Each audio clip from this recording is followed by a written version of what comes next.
Olá, muito boa noite. O Entrevista Coletiva de hoje vai falar sobre um assunto que, de certa forma ou de muitas formas, chega a ser recorrente não só no Triângulo, mas em todo o Estado, no país inteiro. É o avanço da violência em todos os setores.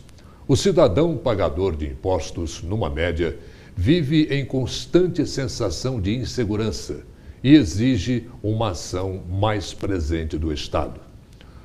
A 9ª Região Integrada de Segurança Pública, que envolve 15 municípios do Triângulo, na semana passada passou a ser comandada pelo coronel Volney Marques.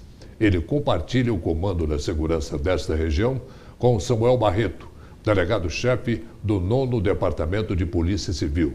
E eles são os convidados do Entrevista Coletiva de hoje para conversarmos sobre segurança e sensação de insegurança. Coronel Marques, é um prazer muito grande tê-lo conosco aqui em nosso Entrevista Coletiva de hoje.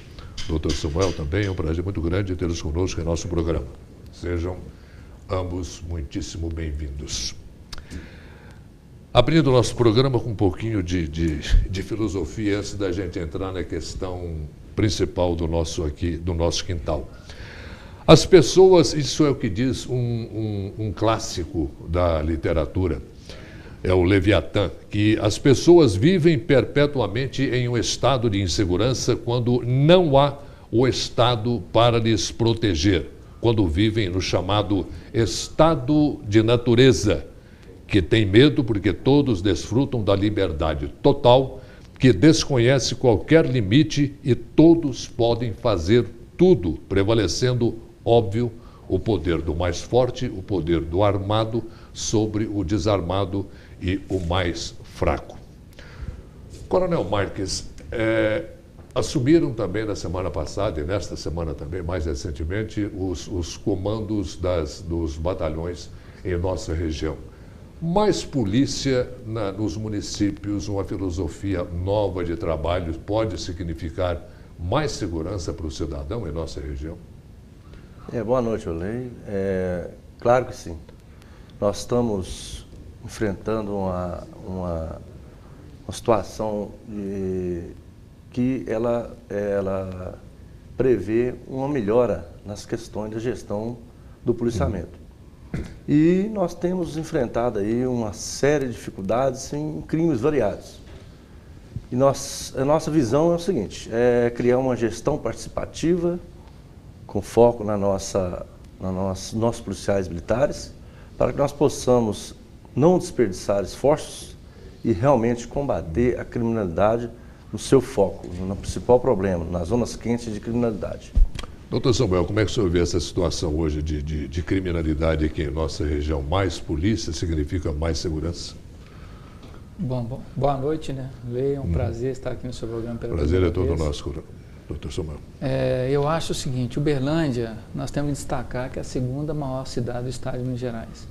Uma cidade que cresce a cada dia, que atrai muitos investimentos. Já dizíamos ali antes do início do programa que Uberlândia é a primeira cidade do estado, né? Exato. Pelas estatísticas, considera a segunda, né? Belo Horizonte é uma capital, está lá, Isso. Capital política. Então, é uma cidade que cresce muito, né? E eu acho que, é lógico que as chefias, acredito tanto da Polícia Militar e da Polícia Civil, estão fazendo gestões no sentido de poder equipar as polícias, e aí nós temos a boa vontade do governo nesse sentido, de fazer os concursos para que nós possamos chegar no número adequado para uma cidade do tamanho de Uberlândia. Uhum. Se nós voltarmos aí, por exemplo, em 2008, quando eu assumi aqui como delegado regional, nós tínhamos um delegado no homicídio, um escrivão e 4 investigadores. Hoje nós já contamos com 2 delegados, contamos com 3 escrivães e 15 investigadores. Quer dizer, aos poucos nós vamos aumentando o nosso número para que nós possamos dar uma resposta mais rápida à sociedade. Uhum. Coronel Marques, eu conversei há pouco tempo com uma pessoa ligada diretamente à área de recursos humanos e com várias outras pessoas também sempre ligada a essa questão de RH. Uma das coisas, resumindo bem a nossa conversa, que assustou mais foi que dentro dos presídios, por exemplo, alguns presos, a maioria dos presos se recusa ou não quer participar de cursos profissionalizantes, tipo que o Senai leva até dentro do presídio, que alguns presos se recusam a participar desses cursos profissionalizantes, alegando para quê? Lá fora minha família está garantida, que tem lá o auxílio reclusão, e eu aqui dentro eu tenho toda a garantia, tenho alimentação boa, tenho tratamento dentário, tenho tratamento médico, essa coisa, comida boa, essa coisa toda. Isso influencia na permanência do indivíduo na cadeia?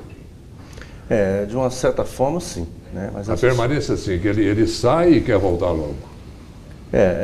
Na verdade, a gente vê que nós podemos perceber que a sociedade, de uma maneira geral, né, que essa sociedade que frequenta esse tipo de estabelecimento, ela vem constantemente se envolvendo no crime. Por quê? Não há uma recuperação do indivíduo na cadeia. Ela não é preparada para isso. Então, isso volta à reinserção do indivíduo quando sai no crime e o retorno dele à cela novamente. Então, isso tem muita influência, sim. E com relação ao indivíduo que ele comete crime consequentemente, né, ele não está preocupado, portanto, em se reabilitar, e sim retornar à cadeia. Né? Então, isso torna um ciclo vicioso e cada vez mais as polícias continuam enxugando gelo, prendendo, soltando, prendendo, soltando. Isso dá tranquilidade maior ao bandido, doutor Samuel? Essas bondades todas que o governo oferece a ele e à sua família? Eu diria que nós vivíamos uma sensação de impunidade e hoje a gente vive uma impunidade. Acho que está ligado também à legislação. Acho que a nossa legislação ela precisa ser mudada. Nós estamos, por exemplo, enfrentando um problema sério, não só em Uberlândia e não só no estado de Minas Gerais, mas também em vários outros estados, que é o problema do caixa eletrônico. E a gente vê que esses indivíduos que entram na prática desses delitos, eles retornam muito rápido para a rua. É porque eles veem ali a impunidade, porque não tem um tipo penal específico que faça com que ele possa ficar mais tempo na cadeia. Então, eu costumo dizer que é o seguinte, não é a Polícia Militar, não é a Polícia Civil, nem a Federal, nem o Judiciário, nem o Ministério Público que fazem as leis, nós apenas as cumprimos. Privatização de presídios, o senhor acha que poderia ajudar a resolver essa situação das nossas cadeias, coronel? Bom, nós não temos como avaliar esse dado, porque não temos no Brasil ainda um formato definido. Tem lá um ou outro, né, que funciona. Mas ainda é prematuro a gente dizer e estabelecer uma ordem clássica disso aí. Mas o certo é que é uma medida que poderá causar essa mudança aí para melhor no nosso presídio. O juiz José Luiz Faleiros, ele esteve no nosso programa recentemente e ele pregou essa questão da privatização do presídio como uma coisa assim mais humana e colocando o preso para produzir, para trabalhar dentro do presídio. Claro, ganhando alguma coisa ali e tendo também uma redução de pena que a lei prevê. Como é que o senhor vê isso, doutor Samuel? Eu vejo isso com bons olhos. Eu acho que encher os presídios e não dar ali ao indivíduo a condição dele recuperar, dar uma condição para ele poder manter a sua família, e até porque a sociedade de bem não ficar aqui a mercê pagando pelo que o indivíduo fez, pagando para mantê-lo lá. Então eu acho que há necessidade sim, mas tem que ter um estudo, igual o coronel Marcos falou, nós temos alguns casos de presídios privatizados, mas eu acho que também a gente não arriscaria falar se está dando certo ou não, porque não temos essa estatística. Em alguns países a coisa funciona. Hoje no Brasil é um negócio mais complicado. Voltando à questão do auxílio reclusão, coronel, uma deputada do Acre, me falha o nome dela agora, ela entrou com um projeto de emenda complementar, um PEC, pedindo a anulação desse auxílio reclusão e invertendo a coisa, que esse auxílio fosse dado às famílias das vítimas atingidas por bandidos. Isso não seria uma forma mais justa? Seria a reação da sociedade frente a alguns absurdos que acontecem, né? Mas entendo sim que poderá ser uma saída para amenizar o sofrimento das vítimas e seus familiares. Como é que o senhor vê isso, doutor Samuel? Eu vejo com esperança muito grande, porque na verdade no Brasil você não vê nada a favor de uma vítima. Me desculpa aqui, mas se o policial excede na hora da prisão, se o bandido, o marginal talvez tratar de uma forma mais rígida, a gente vê muito os direitos humanos defender os direitos presos, mas o direito das vítimas a gente realmente não vê. A gente vê aí muita coisa, né, que bandido sendo tratado a pão de ló, vamos dizer assim, que a gente não pode falar muito, que há pouco tempo uma colega nossa aí foi execrada pela opinião de muita gente. A questão da maioridade penal, Coronel Marques, como é que o senhor vê essa intenção de muita gente, mas que não passa no Senado, não passa no Congresso, essa diminuição da maioridade penal para 16 anos, por exemplo? O senhor acha que de alguma forma ajudaria a resolver a criminalidade? Já que a gente sabe que o menor é usado como bucha de canhão, principalmente pelo crime organizado? Exatamente. O doutor Samuel deixou bem claro aqui a questão da legislação brasileira, né, com relação a determinados tipos de crime, a pena é muito branda, né? Ou, às vezes, até não ocorre isso, né? Mas acontece que o menor, sim, ele se viu na oportunidade de infiltrar, principalmente no tráfico de droga, né? Onde ele não é apenado praticamente, né? A pena é muito branda e dali ele se sentiu o direito de cometer homicídios, roubos, e isso vem atormentando a sociedade brasileira, não só aqui na nossa cidade, na nossa região. Então eu vejo com bons olhos, sim, nós pensarmos em a menoridade. A gente ouve, a gente vê pela imprensa, pela televisão, o menor às vezes até cinicamente rindo das pessoas, dos guardas, do policial que o prende, dizendo: você está me prendendo agora para quê? Agora mesmo eu estou na rua de novo, estou assaltando, tudo tal. É meio vergonhoso isso, não é não, doutor? Meio triste, muito triste. É muito triste, é o resultado da legislação em vigor, né? E quando se fala em maioridade, aí, diminuir para que os jovens respondam como os maiores aí nos crimes, eu vejo o seguinte: também não vai adiantar nada se nós não tivermos um sistema para recuperar esse jovem lá na frente. Eu acho que tudo parte também da educação. Eu acho que tem que se investir muito ainda em educação no nosso povo. E os presídios. A gente nota que os presídios são verdadeiras escolas. O indivíduo entra lá por prática de um crime, ele sai de lá doutor naquele crime, porque não há realmente uma separação para tentar recuperar esse indivíduo. Triste, realmente triste. Uberlândia, mais uma vez, sai na frente, tristemente na frente, não é, doutor Samuel, nessa questão do aperfeiçoamento das explosões em caixas eletrônicos. É isso, não é? Infelizmente, Uberlândia criou aqui, os marginais criaram aqui um artefato caseiro. A gente vai voltar com esse assunto no próximo bloco. Entrevista coletiva volta daqui a pouquinho.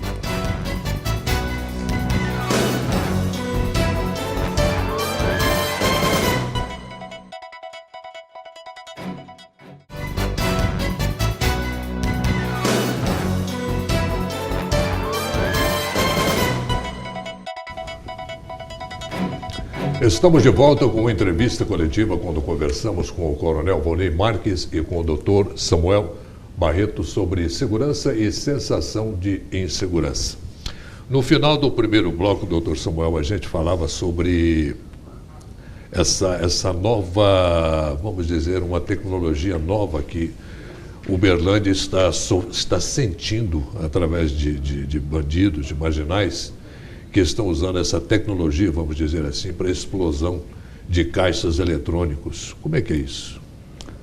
Bom, Ali, primeiro é bom esclarecer que... A evolução da coisa, né? A região de Uberlândia, região aqui do 9º departamento, que na verdade é composto por 18 municípios, no início de 2011, iniciaram os furtos da caixa eletrônica com utilização de maçaricos.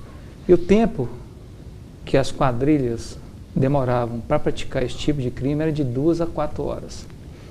Já no finalzinho de 2011, início de 2012, eles partiram para a utilização de dinamites ou emulsões que eram roubadas ou eram desviadas, né, de pedreiras.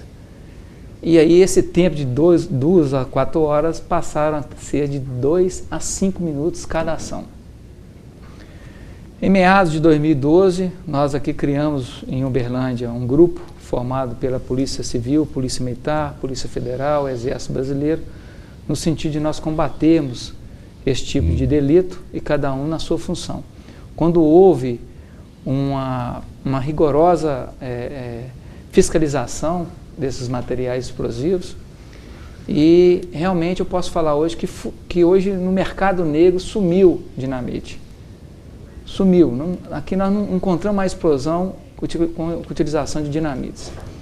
Já no final de 2012... Essa pólvora usada em fogos de artifício pode ser usada? É isso que eu iria falar. Aí aqui em Uberlândia, os marginais criaram um artefato explosivo, um artefato caseiro, que ele é feito de metalon e pólvora de rojão. Então qual que é a dificuldade? E o tempo continua sendo de 2 a 5 minutos na explosão de caixa eletrônica. Qual que é a dificuldade das polícias? Primeiro que esse tipo de crime não deixa muito vestígio. As pessoas que adentram nas instituições financeiras para praticar esse crime, às vezes estão encapuzados, utilizam quase 100% veículos que são roubados ou furtados na prática, e não deixam delito, não deixam vestígios. E eu diria, e esse material que hoje é utilizado, ele é comprado licitamente no mercado. Então eu definiria aqui 3 aspectos que definem muito bem esse tipo de ação delituosa, que é a facilidade no tocante à aquisição desse material para fabricar o artefato caseiro, a lucratividade, porque eles vêm dinheiro fácil, e infelizmente a impunidade, porque a gente vê que muitos que nós já prendemos, Polícia Civil, Polícia Militar, Polícia Federal, eles retornam muito fácil para as ruas, em decorrência da legislação em vigor. É a legislação nossa que facilita toda essa impunidade. Já tem estudos, eu acho que até projeto na Câmara, que talvez definam a qualificadora no furto qualificado exclusivamente para enquadrar esse tipo de ação delituosa, porque o que se tem hoje é previsto de 2 a 8 anos e a lei permite que o juiz substitua por restritivo de direito. Quer dizer, então, que assalto e explosão a caixa eletrônico é a vedete do momento, né, da bandidagem. Infelizmente, é o crime na moda e nós detectamos e podemos falar com certeza que é uma migração muito grande de marginais que praticavam outros tipos de delitos como roubo, tráfico, partindo para esse tipo de ação, principalmente o tráfico para financiar o tráfico. Que coisa! Como é que o senhor vê essa migração, Coronel Marcos? O senhor está com o pessoal seu na rua, ali no policiamento ostensivo. Bom, a migração do crime, ela depende muito do combate ao crime. Por exemplo, se nós temos uma modalidade criminosa, o roubo a veículo, quando a gente combate o roubo a veículo, o crime migra para outro tipo de delito. Então, isso é constante, isso nós não inventamos hoje, isso vem já de muitos anos, desde que a comunidade foi criada, né? O bandido ele vai procurando a forma mais fácil dele se virar. Exatamente. E o exemplo do caixa eletrônico é isso aí, adaptou-se em explosões de caixa eletrônica, eles se especializaram nisso, e uma legislação que é um furto, né? Normalmente é furto. Bom, agora vale ressaltar que nós tivemos essa semana passada e essa semana agora a prisão de 2 quadrilhas por parte da Polícia Militar e Polícia Civil, e onde nós tivemos a prisão de 15 pessoas aproximadamente. Fardo material, armas de fogo, explosivos caseiros, como o Dr. Samuel bem explicou aqui, miguelitos, que são equipamentos que são jogados na rua para furar pneus de viatura. Então, a gente vem trabalhando conjunto, integrado, para que nós possamos combater, e tem dado resultado. Tanto é que do carnaval, a última explosão do caixa eletrônico que nós tivemos foi no carnaval, na 9ª RISP. Então, isso demonstra que as nossas ações, elas estão surtindo efeito, né? E vale lembrar que não só o policiamento ostensivo na rua que vai inibir o cidadão de cometer esse tipo de delito. Nós temos as instituições financeiras, elas são parceiras à Polícia Militar, onde nos ajudam também, colocando lá guarda noturno, colocando alguns mecanismos de segurança, como cortinas de fumaça, cortinas de porta de ferro, enfim. Então, todo esse aparato para dificultar o crime do caixa eletrônico, ele tem feito pelas instituições, pela Polícia Militar, pela Polícia Civil, né?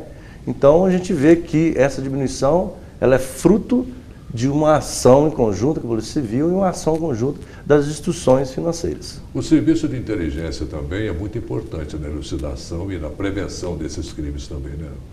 Exatamente, ele é fator primordial, né?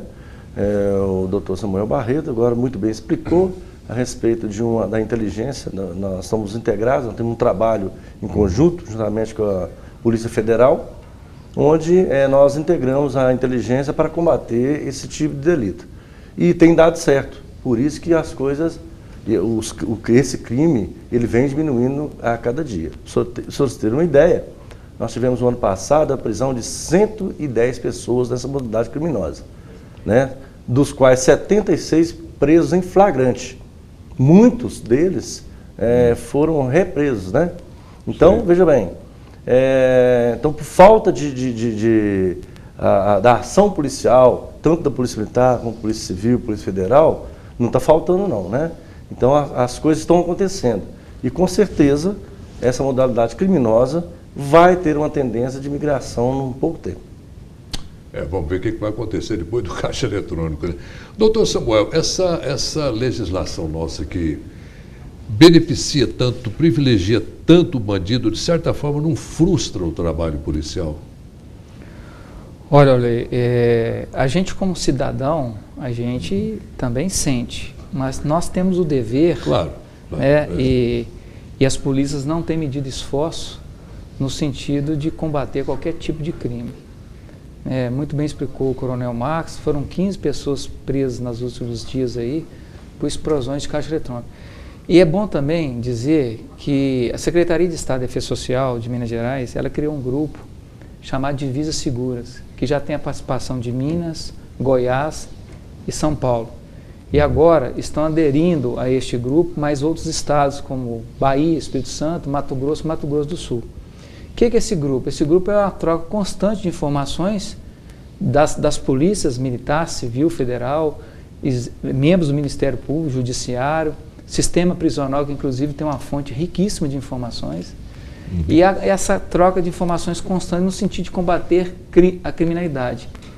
E já tem dado muito resultado. Essa prisão, por exemplo, que houve de 12 elementos lá em Tuiutaba, ocorreu depois que eles explodiram um caixa eletrônico aqui no interior de Goiás e houve a troca de informações das polícias. Então é esse o resultado. Então, as polícias, através da Secretaria de Defesa Social, dos comandos, vêm realmente impulsionando essa troca de informações para que a gente dê uma resposta à sociedade. Coronel Marcos, a droga estaria no cerne dessa questão de violência hoje, dos assaltos, de homicídios de forma violenta? Sem dúvida nenhuma, né? Nós podemos confirmar isso categoricamente, porque nós que militamos na polícia já há muitos anos, e nós temos experiência profissional tamanha, e juntamente com a Polícia Civil, podemos dizer tranquilamente que todos os crimes que acontecem, roubo, furto, explosão de caixa eletrônica, orbitam o tráfico de droga. O tráfico de droga, ele é o centro desse emaranhado de crimes que acontecem. E nós temos de ressaltar também que a questão do homicídio. Em Uberlândia, em torno de 60% a 65% das causas do homicídio na cidade de Uberlândia tem como motivação o tráfico de droga. Então, os senhores vejam que o tráfico de droga ele tem uma importância nessa composição do crime na cidade de Uberlândia, não só aqui, mas também em todo o Brasil, né? Então, entendemos que o tráfico de droga ele é importantíssimo nessa visão central do crime organizado.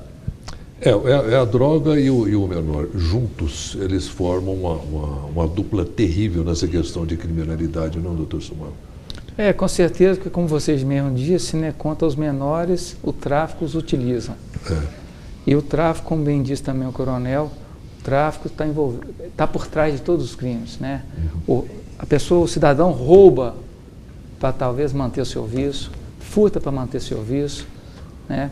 E há uma disputa, né, de grupos, de comandos de certas regiões no tráfico de droga que vem ser também o causador da maioria dos homicídios ocorridos em Uberlândia. A gente destaca que às vezes o cidadão figura numa semana como autor do homicídio e passa algum tempo ele já está figurando como vítima. Então há realmente o tráfico por trás disso tudo. E o coitado do viciado, que é um caso de saúde pública, né, não, doutor? Essa questão do viciado, do dependente químico. Exatamente. Tanto é que a legislação ela prevê apenas aí um TCO para a pessoa que é enquadrada como usuário, né? E assim, tem que ter políticas também públicas, né, envolvidas nesse sentido, né? As polícias fazem o papel que foi conferido à Constituição, mas há envolvimento de outros organismos para que a gente possa combater isso, que não é um problema não só de Uberlândia, no Brasil, é mundial. Eu acho que é um problema do mundo. Doutor Samuel Barreto, Coronel Marcos, foi um prazer muito grande tê-los conosco em nossa entrevista coletiva de hoje. Agradecemos muito a presença dos senhores.